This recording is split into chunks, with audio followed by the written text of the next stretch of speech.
प्रिय भाई बहनों, आज की रोटी की हर सदस्य व्यक्तियों के लिए येशू ख्रिस्तांची मधुर नावाचे सप्रेम नमस्कार। आज की दिनांक 21 ऑगस्ट 2024 बुधवार।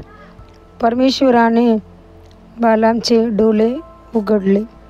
मग परमेश्वराने बालामची डोळे उघडले आणि त्याने परमेश्वराची दूताला त्यांची हातात देऊन उभे राहून पाहिले आणि त्याने आपले डोके लावून त्यांची चेहऱ्यावर सपाट पडले। संख्या 22:31 जसे परमेश्वर बर्तिमेसच्या डोळ्यांनी उघडला, तो अनेकाची आत्मिक दृष्टिक्षेप उघडतो। अगदी आज बालामने बालामचे डोळे कसे उघडले?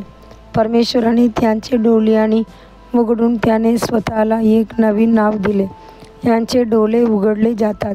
संख्या 24:3 संदेष्टा बालामने मंजुरीसाठी काम केले। राजा बालाक इस्रायेलला शाप देण्यासाठी, पण देवाने बालामची आज्ञा दिल्या होत्या आणि म्हणाला, तू त्यांच्याबरोबर जाऊ नकोस, तू लोकांना शाप देऊ नको, कारण ते धन्य आहेत।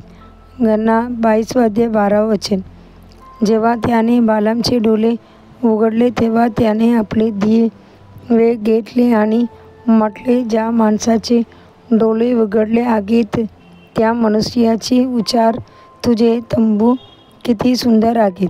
याकोब इस्रायल तुझ्या घराडे जाणे बाहेर पडतो।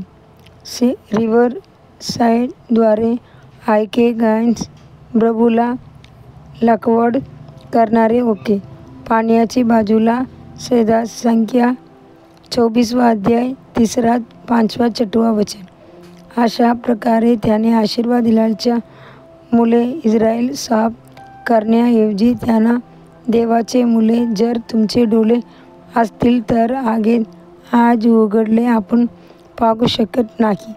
सगळे उभे काढले त्या तलवार, पण आपण पागल।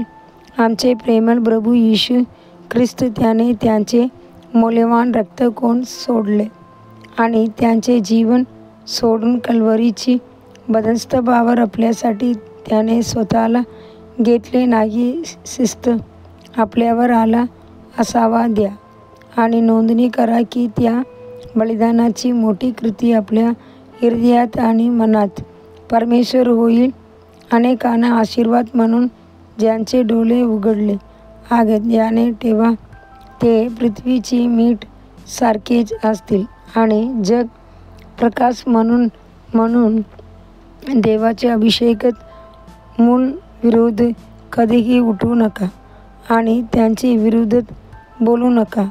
जेव्हा असीम देवाचे माणूस आजारी पडले, तो त्यांची सहकार्याने देवदूतांना प्रार्थना करण्यास सांगितले नाही। लवकरच आजारपण तुझ्या मुलामध्ये पसरला, जरी त्याने आपल्या मुलासाठी उत्सुकतेने प्रार्थना केली तरी त्याला काही सुधारणा दिसू शकले नाही। जेव्हा प्रभूने त्यांचे डोळे उघडले आणि त्याला अभिमान जाणला, त्याने कपूल ऑफ त्याच्या पापामुळे आणि त्यांची सहकार्यांना त्यांच्यासाठी प्रार्थना करण्यास सांगितले आणि स्वतःसाठी आणि त्यांच्या मुलासाठी पूर्ण बरे केले। तुमचे डोळे उघडले आहेत आणि तुम्ही चालत आहात पवित्रतेमध्ये।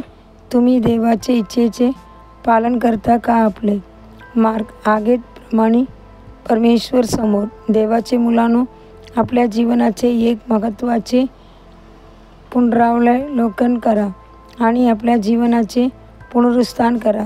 शपथ घेण्याबद्दल वचन, जो कोणी त्यांची पापांची भांगरून काढणार नाही तो यशस्वी होणार नाही, परंतु जो कोणी कबूल करतो त्यांना मुक्त करेल। नीतिसूत्र 28:13 दिवसासाठी बायबल वचन, सकाळी स्तोत्र, शंभरशी 7 शंभरशी 8 शंभरशी 9 संध्याकाळी पहिली कोरिंथीकर 4 धन्यवाद।